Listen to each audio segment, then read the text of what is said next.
good. Doesn't have to do. Yeah, look, it's alright. Okay, so yeah, I'm Sammy. Nice to meet you all. I firstly just want to start by saying if there's like anything I'm saying that's too complicated or that I'm bringing up concepts that I haven't explained yet, then just say, because I am worried that I sometimes do that sometimes. So completely feel free. The whole point of this talk is to sort of explain things. So if I'm not doing that, yeah, just say. And yeah, this is probably going to take 20 minutes maybe, and there's going to be some sort of debate, but it's going to be, I would say, 70% of the talk. So, have you all heard of the idea of, have you all heard of the idea of like dialectics? Yeah, so it's the idea that it's quite a sort of ancient idea, but the concept is that you can understand things through working things by splitting things into two opposing parts, and then putting those parts against each other in order to create and seeing which wins, or maybe seeing what they come together to make. So, sort of Hegel put this, I don't actually think Hegel did put this, but the stereotype is that Hegel put this as sort of thesis, antithesis, and synthesis. And it is sort of the opposite of metaphysics, which is just it's quite a generic word nowadays, but it is just the idea that you can study things and philosophy just without the contradiction.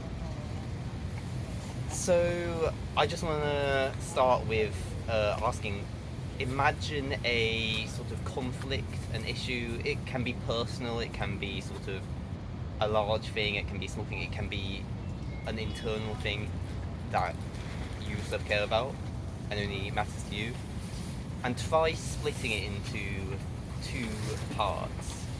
What are those parts? What are the different? What is the contradiction in that idea? What is the contradiction in that sort of issue? So I'm just going to give a couple of minutes for that. Talk to people if you want. I don't mind.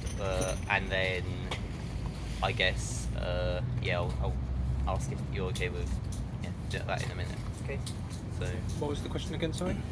just think about a issue that you find important and try and see if you can identify if it has two contradictory elements to it or more contradictory elements to it. This one for this. Yeah. It's independence. Welsh Well, I probably would say that one. But the idea that independence of one thing is the independence of... What is the independence of Wales? Would it be the independence for us to control our own resources, to control our infrastructure, our education, our healthcare, foreign policy, internal policy? How do we do that and then sell those parts? If right now we say, we don't have independence because the British government has control of that, how do we have control over, say, our resources if we then sell our resources back off and let other external forces control them? So I'd say that's a contradictory thing within independence. Like, if you approach independence and then don't do anything to revoke all the things that British capitalism installed here, you'll just be selling your independence to someone else. Do multi different things. So independence without a move to, say, socialism or communism isn't through independence. Yeah. Okay, so I heard what you had to say. Yeah. Finn, was it? Wilf. Wilf. Yeah. I Wilf. should have used my pseudonym then, I didn't. Yeah, so you're talking about Welsh independence and sort of the contradictory parts that come to that, Yeah. like the material stuff. Does anyone else have anything to say, or?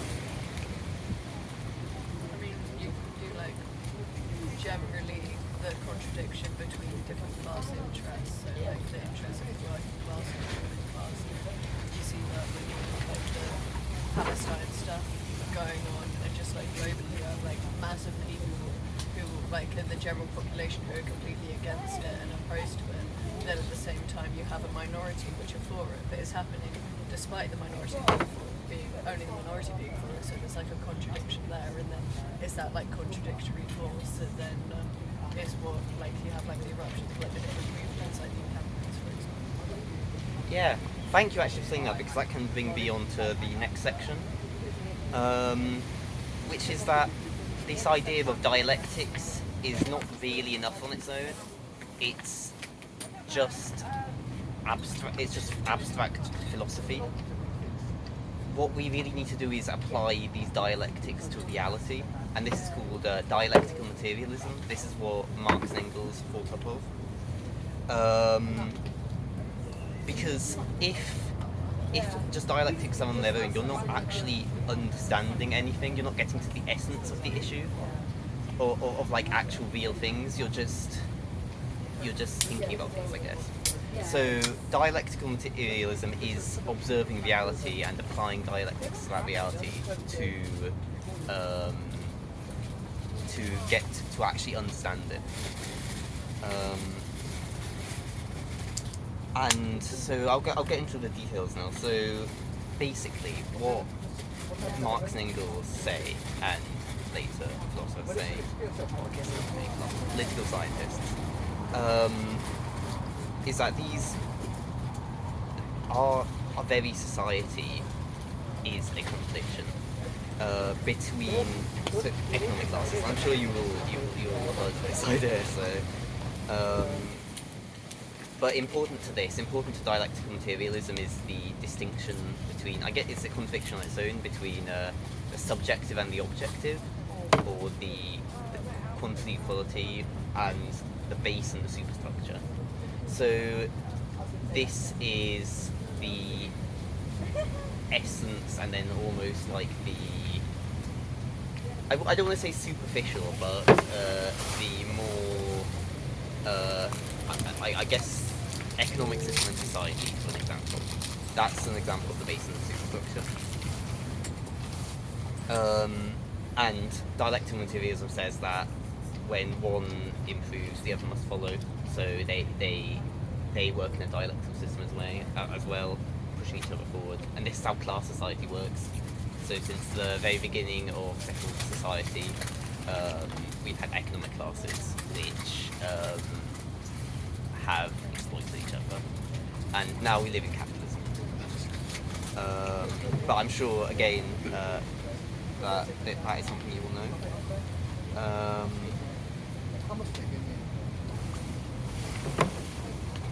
So, and included in that is not just the economic system driving the sort of society, but it's also society driving the economic system, because it works both ways. And so, against this dialectical model is the idea of mechanical materialism, and this is materialism without dialectics. But this is not really materialism, this is just another form of metaphysics.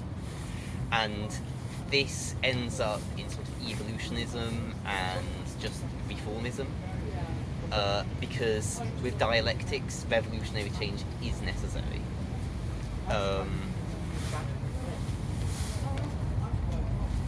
And this mechanical materialism is bourgeois, because it posits that, or it doesn't posit, but the conclusion is that class society does not need to be overthrown, because everything is always the same, things always just keep going in the same way all the time, since the very beginning of time. And I think an example of this, and lots of people have these problems, but when you're looking at history in that way, you're not properly understanding it. You're not understanding the essence of things. You're just sort of describing how things are. So this might seem like a bit of a strange example to use, but some people I've heard say that that they do not believe in the Big Bang because the Big Bang must be an example of the existence of God, because that is the creation of the universe. And that is a very mechanical way of thinking, because instead of seeing the Big Bang as a dialectical change, they see it as they're not looking at it in the right way, and they just see it as that was the beginning of the universe, and rather than things changing from a time before the Big Bang to create what we have now, it must have been the start. So that's why they don't believe in it. And so yeah, so contradiction is universal. Every single thing has contradiction in it, and we can sort of understand this because even very, very small microorganisms have contradictions in them. So we can, therefore, larger things need to have those contradictions because they contain contradictions. So yeah, they do have contradictions inside them. And yeah, so this extends all the way to. I don't really want to get into this too much because I understand that there are two models for this, but sort of quantum physics, and so even if there are particles moving through the universe just in a straight line, that doesn't work. They don't just sort of move on unless they're affected by something else. That these particles have their own internal contradictions, and so yeah, so. Now, another thing about mechanical materialism is that it denies that there are internal contradictions, and this is another very important thing about dialectical materialism, is that stuff come internally, and so this does not mean, and the internal is the objective factor, the qualitative factor, whilst the external is the quantitative factor, the sort of more superficial part of it, not the essence of things.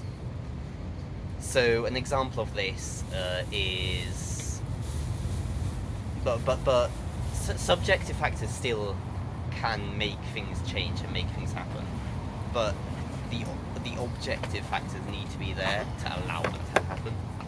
So, for example, you need heat for an egg to turn into a chicken, but the egg is still there to turn into the chicken. So the egg is the base. That is the objective, whilst the heat, which is that's an external force, is the subjective which comes in.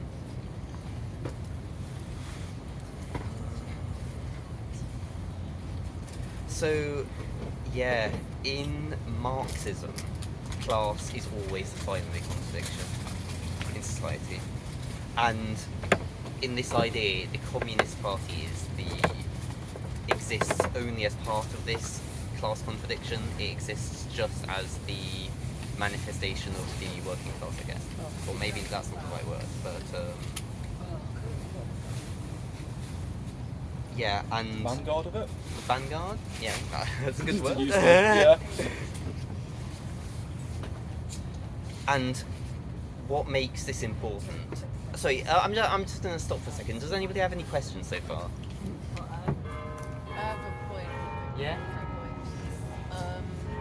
3 points. The main thing, like materialism versus idealism, we say dialectical materialism. Materialism is basically the idea that matter came first, and then it evolved to the point where you get conscious thought. And idealism is the idea that there was conscious thought before matter, so there's like room for God. So with dialectical materialism, it's the seeing dialectical is like the part of seeing everything as a process of change, and materialism is understanding the world and process around us as like separate from humanity but leading up to humanity. And also the idea that against the Big Bang Theory is actually an idea because of dialectical materialism, because it's essentially saying that like since the Big Bang Theory and all of that sort of stuff, there's been a lot of scientific evidence which contradicts the Big Bang Theory, but to justify it, there's use of like metaphysics and really complex maths and this sort of stuff. And yeah, essentially like the dialectical materialism stuff links with the ideas of like energy and matter can't be like created or destroyed and everything. So it's like, why would there be a finite point? And also the idea like previously that the Earth was the center of the universe, like that took a really long time for the ruling class to actually agree with, even though there was loads of scientific evidence for it, because it did go against the like idealism ideas, which include religion and stuff, which the state have.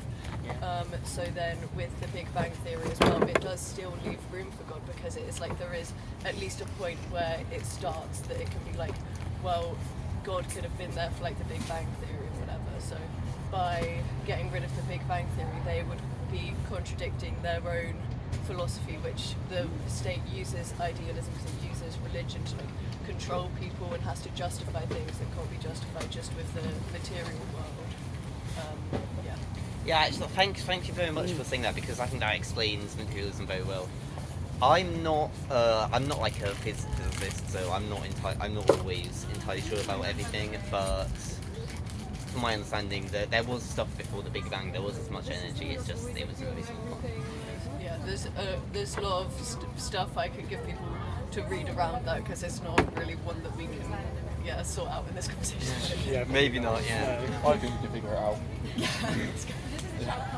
These are condoms. And so, so I'll continue. So the most important thing that the Communist Party does is it takes part in that contradiction. It is not outside of it. It is not passive in that contradiction. It is actually working towards the solution of that contradiction. And I think that is one of the most important things that Mao said, is that the Communist Party has to always be active. So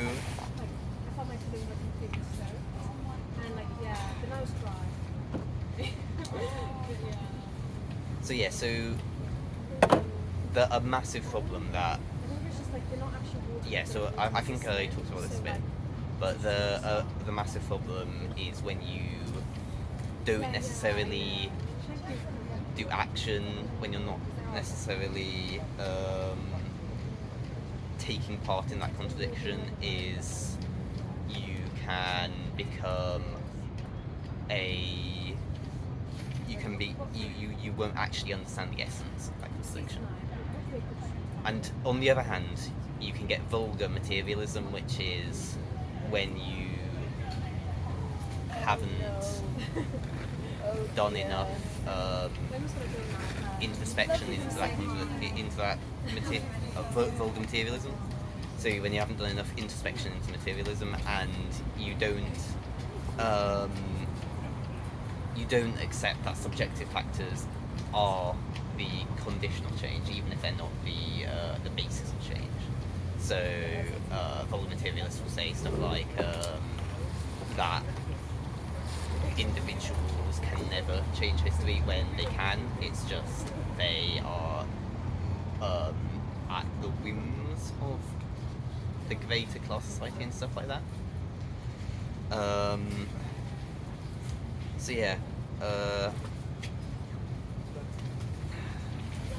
Charge. Lovely stuff. It's all charged. I just ask that it doesn't turn itself off, so if people have charged something, turn it off afterwards, or it dies and it's sad. Thank you. Sorry to interrupt. So, one of the last things, well, not one of the last things, but next thing I want to say is about how sometimes there are many contradictions in every single thing. In society, there are an uncountable amount of contradictions. But there is only ever one primary contradiction, which is the objective contradiction.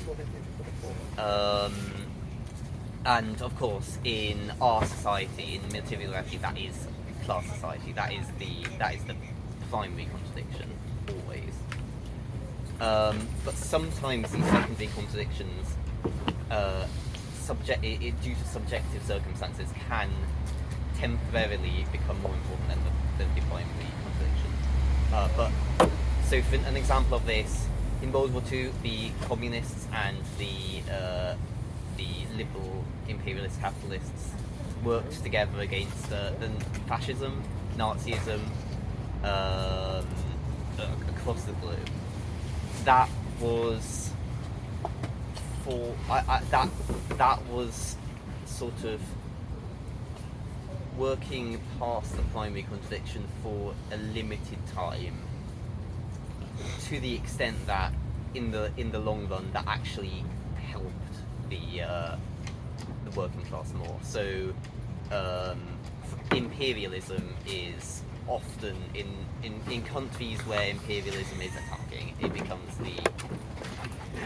becomes the primary contradiction for a short time whilst it is attacking that country. And during those periods, socialists should work together with progressive, with sections of the bourgeois that whilst are not progressive in the objective sense, against imperialism, which is also a fundamental part of capitalism nowadays. That is capitalism. Imperialism is capitalism. But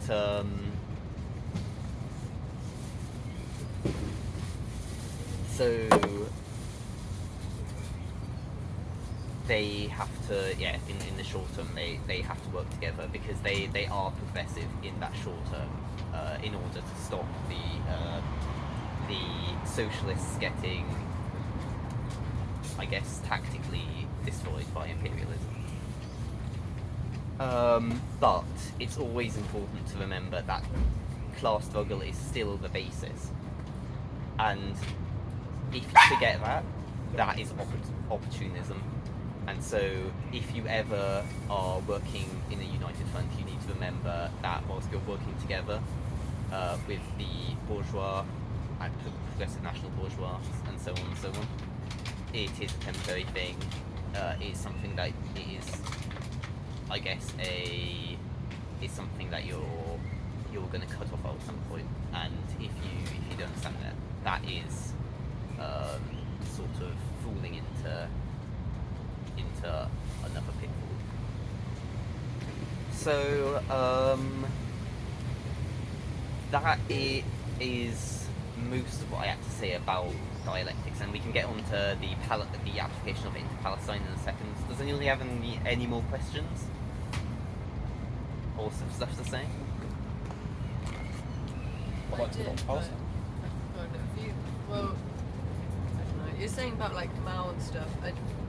Mao didn't add anything to like dialectical materialism as a philosophy. Like the Chinese Revolution stuff was like based in the peasantry and also had big influences on like Stalinism and stuff. There's a lot of, I don't know. So I think in terms of philosophy, Mao is not useful, and you're talking about like united front work and opportunism. And we say like opportunism would be like watering down demands so they're more popular to like the general perspective. That's like opportunist. Yeah. And then sectarianism would be like putting the interests of the group or party above the interests of the class struggle, which you kind of spoke about earlier when you were saying how like the most important bit as a communist party is to like be participating within like the class struggle, which makes sense to me. Yeah, thanks for what you said about sort of sectarianism and opportunism, and I would say sort of working with like faith failing to eroding the contradiction between the party, the Communist Party, and the bourgeois is opportunism. That's what happened in Soviet Union after Stalin died, I would say. I disagree with you on some stuff about Mao. For example, I think it's a very common misconception that people say that the Chinese Revolution was driven by the peasantry. This is something that Mao wrote against again and again and again. It was the working class who drove it alongside, with the help of the peasantry. Even if the peasantry were this works very well in what we're talking about. So even though the peasantry were the majority of the people fighting, and I think that was during the Russian Revolution as well, or Yeah, that would. they could not be the ones who were driving for change, because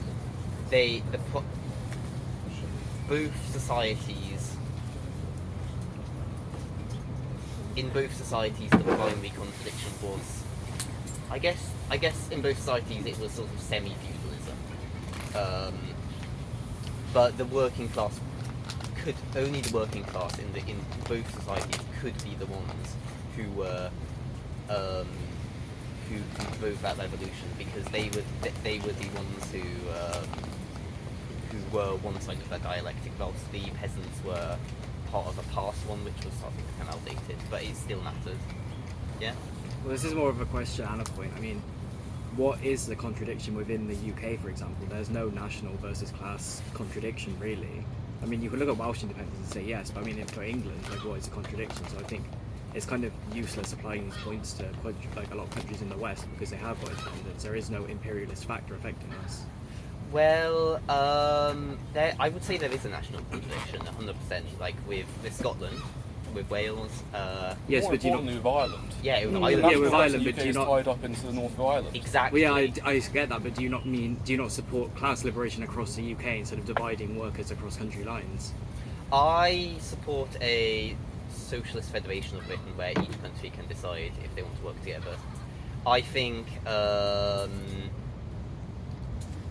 I don't know. It depends how the revolution comes about, but I do think that we could have a socialist Republic of Wales, even if there is a socialist Republic of Wales. And also there are contradictions within England, like of course, class contradiction is ever present, so there's never not contradiction. But north-south. But that's not a contradiction that anyone cares about, really. I mean, there's not people in the north. Well, there is a small minority in the north who want independence, but that's not a massive amount of population. Well, it's not. These contradictions don't have to end up with independence. No, I'm not saying they do, but I'm saying there kind of isn't. Contradictions can have sort of varying levels of importance. So some contradictions, like the primary contradiction, is always going to be the most sort of violent, I guess. But I would say the north-south divide is still a contradiction. It's just not necessarily a revolutionary contradiction. And I guess I should probably talk about how some contradictions are antagonistic, some are not antagonistic. So inside the Communist Party there are always going to be contradictions, always, and trying to say there aren't, that's just, I guess... When you say Communist Party, are you doing it based off of like the Chinese Communist Party? I'm just sort of... Because it really is completely different, like the Bolshevik versus like the Chinese, Chinese Communist Party is like completely, And the difference of Communist Party in Cuba is different to I feel like there's such a difference. Yeah, and like the Chinese Revolution it was very different to the Russian Revolution in terms of the way the peasantry were involved. I mean, in Russia you had Soviets of workers and soldiers, and the soldiers were the peasants, were originally the peasantry, like that's kind of how they got involved. And in China you had you had points where you had like the peasantry kind of trying to bypass the working class of like coming in and being like, oh, revolution time, you know, like there's yeah, I don't know, they're just to yeah, I don't know if it's like Maoist stuff. I think yeah, so that it is true that these parties in different places do look different because these are working in different countries. And just, I guess what you're saying earlier about sort of national contradictions not mattering, I think they do matter until nations are eventually abolished, but that takes hundreds of years, and we have to work with nations as they are right now. But as you were talking about sort of bypassing the working class, and sorry, could you just explain what you were saying again? Yeah, I mean the specific parts of it, I don't know. I think we could it's probably better if you like finish your explanations, but I don't know. Just with I just meant when you were saying like the stuff within the Communist Party is what you're saying based off of like Maoist theory as opposed to like Communist Party, how I don't know. Well, we base ourselves off of the Bolsheviks and have like democratic centralism and stuff, and it's quite like I don't know. So when you like, yeah, I don't know. Probably just carry on with your stuff. Yeah, well, Sorry to interrupt, but those of us who are going to actually need to leave in now. Oh. Shortly. But yeah, because it's just on full. Okay. okay. I didn't want to don't want to rush you. So can we just have 5 more minutes? No, sorry, yeah, that's what I mean. I didn't mean like finish now. Contradictions in Palestine. Yeah. Yeah. So yeah, I would say that Chinese party still upheld stuff like democratic centralism. But so anyway, I just want to and to finish with antagonistic and non-antagonistic contradictions. The party that needs to be debating always. This is the Maoist bit, is that the party needs to always be self-criticizing, always be debating, and in the way of democratic centralism, where once it's done, it's done. And I would say that the biggest example of this is stuff like the Cultural Revolution. So, but these contradictions inside the party are not always antagonistic. They sometimes are antagonistic between bourgeois sort of bureaucrats and working things, but sometimes they are just disagreements that are non-antagonistic. They're not going to lead in violent struggle, they're just going to lead in discussion. So now that I'm done with this, I just want to ask you all, what do you think the contradictions are in Palestine, and how do you think we can apply this sort of dialectical materialism and this theory of contradictions to Palestine? I think there's obviously, I think a big one's obviously self-determination and what self-determination means, because with the recognition of the Palestinian state with 3 countries, it looks like that draws more towards a two-state solution, which isn't a full answering of that national question of Palestine. It's unlikely that a two-state solution. I don't think there's many parties in Israel that would support a two-state solution for the first part, which will always leave that contradiction open. I love that. So that contradiction will be left open, will just result in more and more violence until it's fully answered. I think there's also contradictions between Gaza and the West Bank, and the difference with Fatah and Hamas, taking 2 very different approaches towards liberation. One taking a negotiation route, one taking a revolutionary route. I think that's obviously a contradiction in the Palestine liberation movement between 2 different parties, 2 different lines of thought. I reckon that would more likely to get reconciled sooner than the two-state solution. Yeah. Because a two-state solution, that is not the resolution of that contradiction, it's just keeping it going on. So I think saying a two-state solution, that is very mechanicalist, it's very liberal. That's a very liberal answer to it. Yeah? Well, I was going to say the main contradiction, I guess, is national liberation versus class liberation. From our point of view, is communist. But I also think that it's kind of wrong to argue you can have national liberation without class liberation in any way, shape, or form. It would just be impossible to do so. Exactly. So yeah, I'd say that. Thanks very much for saying that. So I'd say that. So there is that contradiction between national liberation and class liberation, and I think by sort of using this theory of contradictions, where there are sometimes primary contradictions which temporarily become more important than class contradictions, we can sort of use this in Palestine, where right now the communists are fighting in a popular front with the bourgeois factions like Hamas and sections of Fatah, which are more revolutionary. So right now the primary right now the foremost contradiction in Palestine is national liberation against the secular colonial state. But that does not mean class liberation has gone away, and it's still very present, as we can see with the Communist Party working. Yeah, the there. PFLP is the second largest group by far. There was like 45,000 fighters across the whole of Palestine, which I know you got to go in a second, so I just want to mention, during this meeting, I wrote to the foreign language press early today. I bought 3 copies of the Popular Front of Liberation's programme. One to give to you guys, one for a personal copy. I'll give that one to RCT if they do an encampment, and one to go up to Bangor, because I think it would be interesting for you guys to discuss PFLP. 100%. They also said, and I have no idea what they're going to send us, they're going to throw in some extra books that are slightly blemished and they can't sell them. Don't know what you're going to get, but you're going to get some, there's like Marxism-Leninist-Maoist stuff, Oh, we so love that. it will be interesting to discuss anyway. So I'll make sure that any extra books will be split between different encampments. Legend. So does anyone else have anything to say, or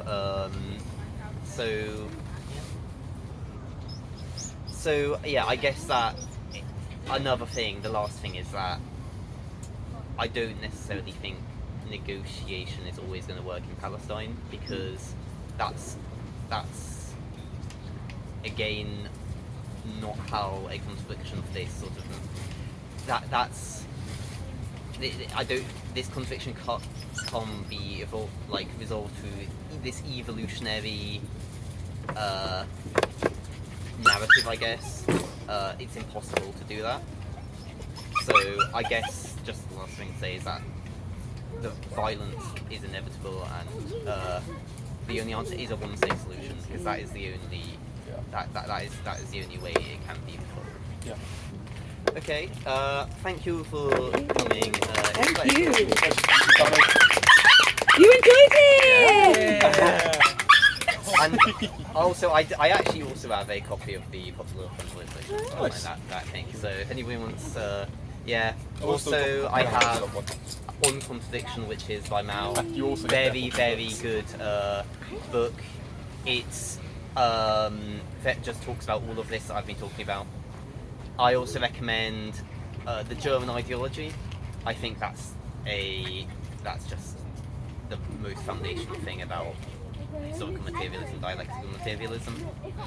So yeah, I recommend those 2 books. Okay, thank you very much. Thank you. Right, who is coming?